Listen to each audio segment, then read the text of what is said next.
Assalomu alaykum. Bugungi videoda oldingi videolarda tanishtirib borganimiz kabi bugun ham bizga eng yaqin yulduzlarni tanishtirib o'taman.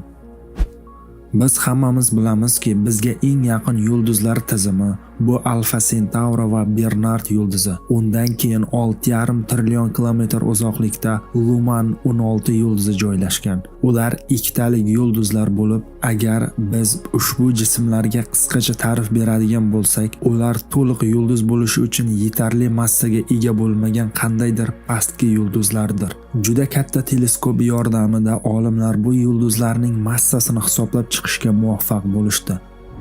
Luman 16A ning massasi Yupiterning 40 dan 50 gacha massasi. Luman 16B ning massasi esa 30 dan 50 gacha. Luman 16 yulduz tizimi faqat ikkita obyektdan iborat. Unda sayyoralar yoki sayyoraga o'xshash narsalar yo'q. Ikki kichik yulduz bir-birining atrofida 3 astronomik birlikdan ortiq masofada, taxminan 500 million kilometr va 25 yil muddatda aylanadi. Ular bir-biriga juda sekin yaqinlashadi, ya'ni yetarli vaqt o'tgach ular to'qnashadi va bunday to'qnashuv sodir bo'ladi. Yangi yulduz qizil mitti paydo bo'lishiga olib keladi. Aytganimdek, ular orasidagi masofa juda uzoq vaqtga qisqaradi va Luman A va B ning bu tarzda to'qnashuvini kutishning hojati yo'q, chunki buning uchun taxminan 10 dan 200 yillar kerak bo'ladi.